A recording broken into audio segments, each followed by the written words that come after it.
सालों बाद हर तरफ शहर ही शहर दिखने लगे।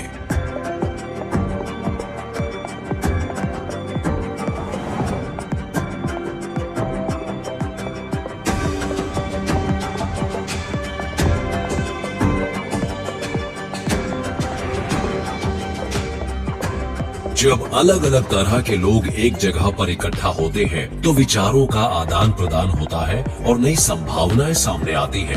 एक शहर एक दिमाग की तरह होता है जिसमें नए विचार उभरते और निखरते रहते हैं। यहाँ एम्स्टर्डम शहर में 17वीं शताब्दी में पुरानी और नई दुनियाओं के नागरिक इस तरह घुले मिले कि नए विचारों का एक सैलाब सा आ गया। इस वजह से विज्ञान और कला का एक सुनहरा युग शुरू हुआ। इटली में जियोर्डानो ब्रूनो ने ऐलान किया कि कुछ और दुनियाएं भी हैं। उसके लिए उन्हें बहुत सी यातनाएं दी गई, पर सिर्फ 50 साल बाद हॉलैंड में एस्ट्रोनॉमर क्रिश्चियन हॉयगन्स, जिन्होंने बिल्कुल वही बात कही, उन्हें बहुत इज्जत बख्शी गई। उस जमाने में लाइट की बहुत अहमियत थी। लाइट ने इंसान की सोच को नए पंख दिए। लाइट उन जगहों को सामने ले आई जो अब तक छिपी हुई थी। लाइट को उस वक्त की पेंटिंग्स में भी देखा जा सकता है, खास तौर पर वर्मियर की पेंटिंग्स में। और लाइट में वैज्ञानिकों ने खास दिलचस्पी दिखाई। कपड़े के व्यापारियों की कई पीढ़ियों ने स्टिच्ड फैब्रिक्स के थ्रेड काउंट की जांच करने के लिए एक लेंस इस्तेमाल किया था। उस वक्त के एम्स्टर्डम में ऐसे 3 आदमी थे जो लाइट से इतने प्रभावित थे कि वो एक पुराने डिवाइस को बिल्कुल नए तरीके से इस्तेमाल करने लगे। उन्होंने कपड़े के व्यापारियों के लेंस से उन चीजों को देखा जिनको पास से देखने के बारे में पहले किसी ने नहीं सोचा था। ये बात नई दुनियाओं को ढूंढने और समझने की एक खिड़की बन गई। एंटनी वॉन लीवनहुक एक सिंगल लेंस से एक बूंद पानी में मौजूद हजारों माइक्रोकॉस्म को सामने लाए।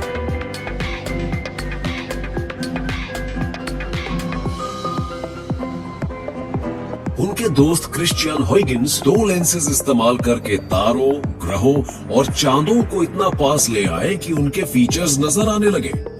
हॉयगन्स ये देखने वाले पहले इंसान थे कि सैटर्न के रिंग्स उससे दूर होते हैं और वो असल में क्या होते हैं। साथ ही उन्होंने सैटर्न के सबसे बड़े चांद टाइटन को भी ढूंढा। ब्रूनो की तरह हॉयगन्स का भी ये मानना था कि तारे दूसरे सूरज होते हैं और उनके इर्द गिर्द ग्रहों और चांदों के उनके अपने सिस्टम्स चक्कर लगाते हैं। पर पवित्र किताबों में उन दूसरी दुनियाओं और उन पर रहने वाले जीवों का कोई जिक्र क्यों नहीं था? बेशक इस विरुद्धता से एनलाइटनमेंट के लीडर्स के दिलों और दिमागों में बहुत बेचैनी पैदा हुई होगी, पर सिर्फ एक इंसान था जिसने आवाज उठाने की हिम्मत दिखाई। वो रोशनी का एक और जादूगर था, बारूक स्पिनोजा। अपनी किशोरावस्था में एम्स्टर्डम की यहूदी धार्मिक सभा के एक सदस्य रहे थे, पर 20-22 साल की उम्र में उन्होंने सरेआम ईश्वर के बारे में अपने विचार रखने शुरू कर दिए। स्पिनोजा के ईश्वर ब्रह्मांड के फिजिकल लॉज थे और उनकी पवित्र किताब थी प्रकृति की किताब। एम्स्टर्डम के यहूदी स्पेन और पोर्चुगल में हुई क्रूर अदालती पूछताछ के कारण बने शरणार्थी थे। उन्हें वहां यातनाएं दी जाती थी और कत्ल किया जाता था। एम्स्टर्डम ने यहूदियों को शरण दी थी, पर उन्हें स्पिनोजा के उग्र विचार हॉलैंड में मुश्किल से हासिल हुई सुरक्षा के लिए खतरा लगते होंगे। उन्होंने उस युवा विद्रोही का बहिष्कार किया और उन्हें हमेशा के लिए शहर से बाहर निकालने का फैसला सुनाया।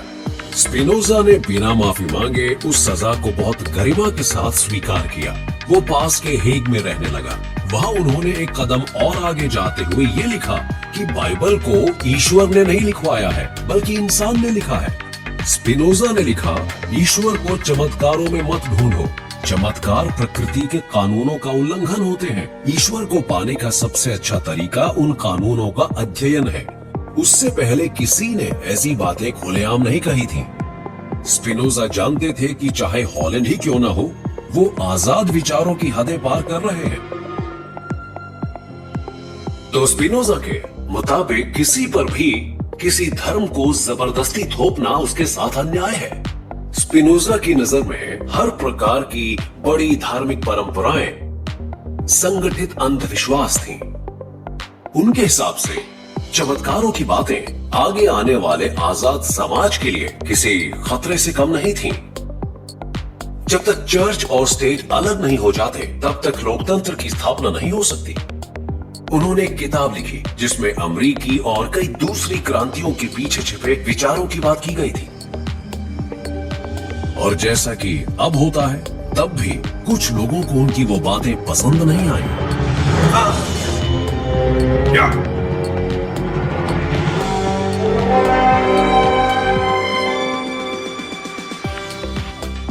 स्पिनोजा ने ईश्वर से जुड़े अपने विचारों के बारे में लिखना और बोलना जारी रखा और वो बैज ऑफ ऑनर के तौर पर हमेशा एक स्लैश्ड केप पहनते थे। उनकी मृत्यु 44 साल की उम्र में हो गई। शायद कई साल तक उस धूल में सांस लेने की वजह से जो माइक्रोस्कोप्स और टेलीस्कोप्स के लिए लेंसेज को ग्राइंड करते समय उठती थी।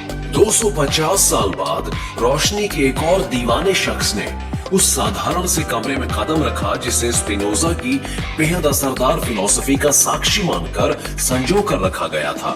नया लॉ ऑफ नेचर ढूंढने के लिए दुनिया भर में मशहूर इस इंसान से अक्सर पूछा जाता था, आप ईश्वर में यकीन रखते हैं? एल्बर्ट आइंस्टाइन ने जवाब दिया, मैं स्पिनोजा के ईश्वर में यकीन रखता हूँ जो वजूद में आई हर चीज की समरसता में दिखाई देता है। प्रकृति के कानूनों की हमारी समझ अब उससे कहीं आगे निकल चुकी है जितना कि स्पिनोजा या यहाँ तक कि आइंस्टाइन भी कभी सोच सकते थे। पर प्रकृति का एक कानून है जो हमें समझ में नहीं आ रहा है। प्रकृति की किताब में दो प्राचीन साम्राज्यों के बीच हुई संधि की एक कहानी है, वो संधि जो आगे चलकर टूटने वाली थी।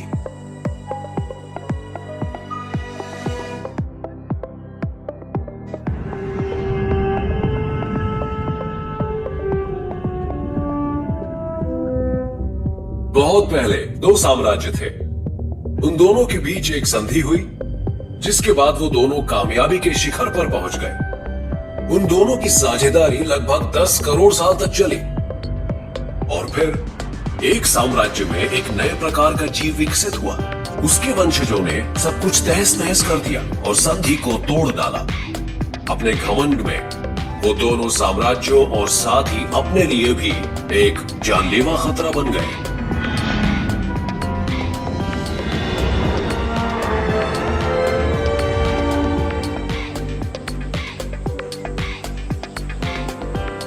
ये कहानी सच्ची है। ये पृथ्वी पर जीवन के आधा दर्जन राज्यों में से दो की कहानी है, पौधों और जानवरों के साम्राज्य। हरियाली बनाए रखना आसान नहीं होता। फिजिकल कांटेक्ट बहुत मुश्किल हो जाता है जब आप एक ही जगह पर फंसे हो। कोई डेटिंग नहीं हो पाती। बस एक जगह बैठकर अपने बीजों को हवा में उड़ाते रहना।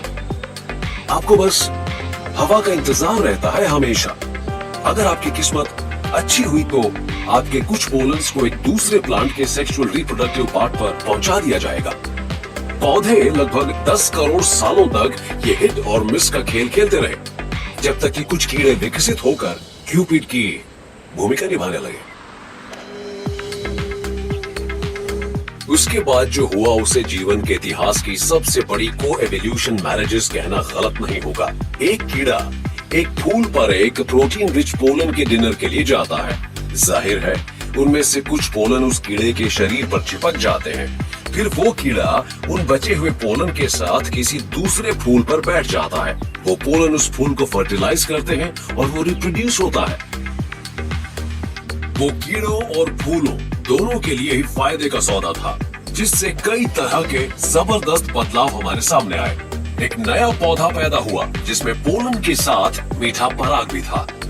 अब कीड़े सिर्फ खाना खाने ही नहीं आया करते थे बल्कि उनके लिए डिजर्ट भी मौजूद था। कीड़े और मोटे होने लगे, उनके शरीर पर और ज्यादा बाल उगने लगे और यहाँ तक कि उनकी टांगों पर पाउच बन गए ताकि वो रोज के फेरों में फूलों से ज्यादा पोलन ले सके। अब वहाँ मधुमक्खियां थी और ये एनिमल किंगडम की एक और प्रजाति के लिए अच्छी खबर थी और वो प्रजाति थी हम इंसान। हम मधुमक्खियों और उनके साथी पॉलिनेटर्स के कर्जदार हैं क्योंकि वो हमारे जिंदा रहने के लिए जरूरी है। आप खाने की जो भी तीसरी बाइट लेते हैं और ये बात उन पर भी लागू होती है जो ओमनिवोरस हैं। ये सब उनकी वजह से हो पाता है। दुनिया की 35% फसलें इनके सहयोग पर निर्भर करती हैं। पौधे स्टारलाइट खाते हैं और हम और जानवर हम पौधे खाते हैं। और वो सिर्फ उपलब्ध खाने की मात्रा को ही नहीं बढ़ाते, ये बायोडायवर्सिटी भी उन्हीं की देन है जिसने हमें खाने की सप्लाई पर इस कदर निर्भर बना दिया है। पर हम उनसे भी बहुत काम करवा रहे हैं। ऐसा पहली बार हुआ है कि अब कई प्रकार की मधुमक्खियां लुप्त होने की कगार तक पहुंच गई हैं।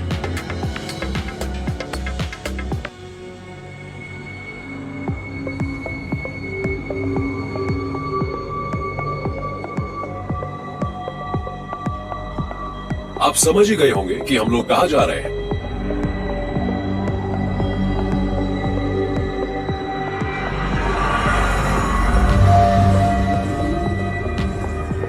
कृषि के आविष्कार से हुए फायदे और नुकसान हमें यहां लेकर आए हैं, हॉल्स ऑफ एक्सटिंक्शन में।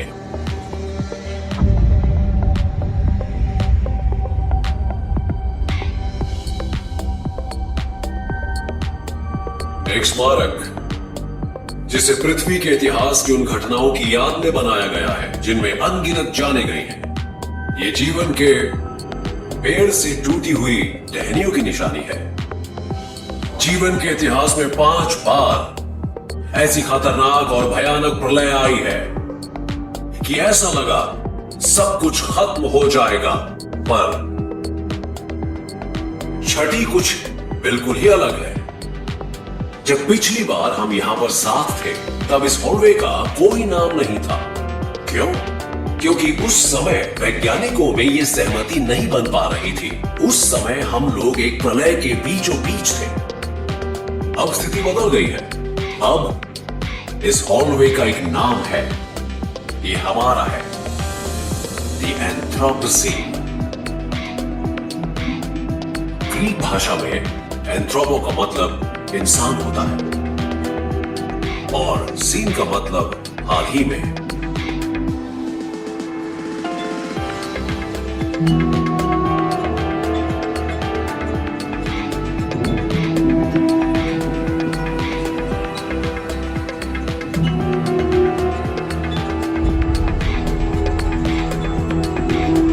हमारे पूर्वजों के शिकार करने की वजह से ये प्रजातियां अब विलुप्त हो गई हैं।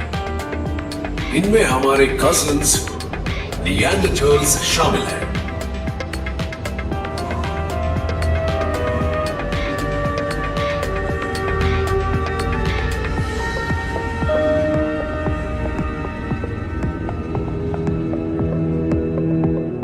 आखिर हमारी प्रजाति ऐसी क्यों है कि हम जहां पर भी जाते हैं अपने साथ मौत ले जाते हैं? यहां से आगे भविष्य है। अभी भी देर नहीं हुई है। हम इस कॉरिडोर को और लंबा होने से रोक सकते हैं। नाकामी पर नतीजा जानते ही हैं।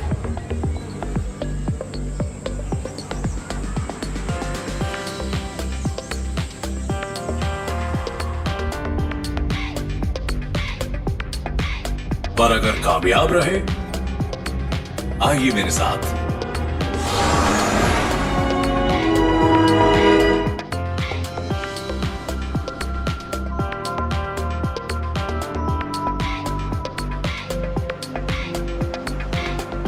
भविष्य में सिर्फ कुछ दशकों के बाद प्रोजेक्ट स्टारशॉट, जिसमें हजारों स्पेसक्राफ्ट का एक झुंड पृथ्वी से निकलेगा।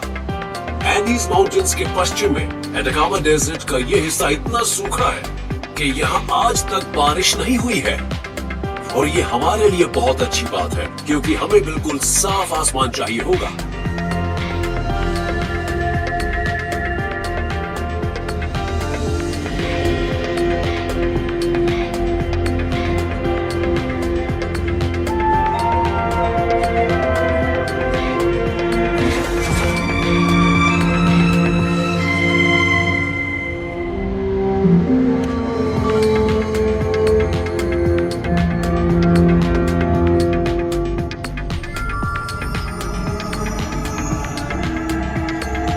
जब पहली बार जीवन पानी से निकलकर जमीन पर आया तो उसे किसी ने नहीं देखा। जब पक्षी पहली बार आसमान में उड़े थे तो उसे रिपोर्ट करने वाला कोई नहीं था, पर इस बड़े कदम का हर तरीके से और बहुत अच्छा रिकॉर्ड रखा जाएगा। पूरी दुनिया देख रही है। आखिर हम पहली बार अपने क्राफ्ट्स को सीधे दूसरे सूरज के ग्रहों पर भेज रहे हैं। Alpha century system. ये वो शिप्स हैं जो हमारी सेंसेस को वहां ले जाएंगी। ये वो इंटरस्टेलर सेलिंग शिप्स हैं जिन्हें लाइट चलाती है। इनके हल्स का वजन 1 ग्राम से कम है और एक मटर जितने बड़े हैं, और फिर भी इनमें वो सब कुछ बल्कि उससे भी ज्यादा है जो नासा के वॉयेजर्स में था।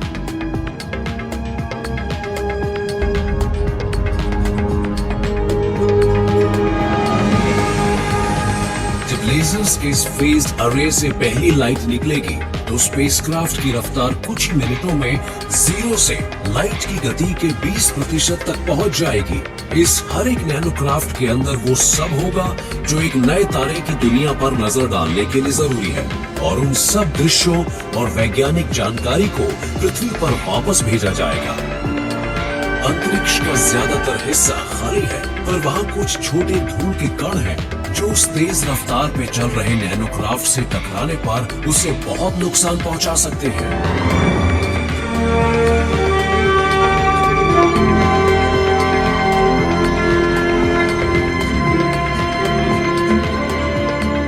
ये उन वजहों में से एक है कि हमें ये बहुत सारे भेजने पड़ रहे हैं।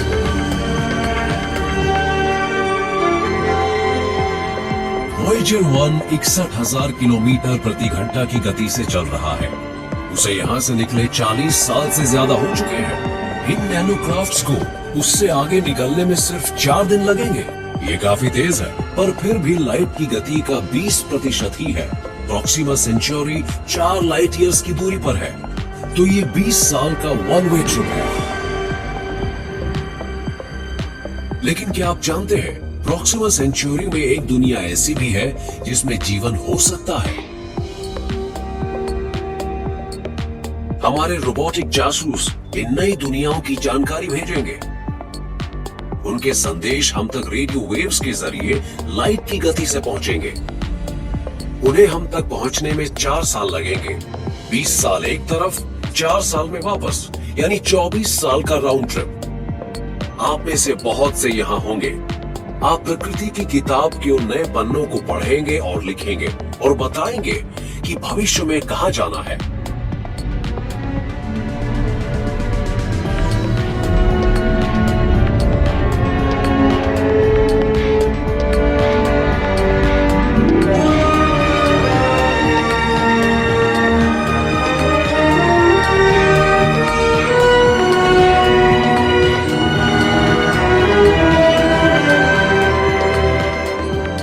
उस वक्त पृथ्वी, महासागर और आकाश के ये दायरे नहीं होंगे।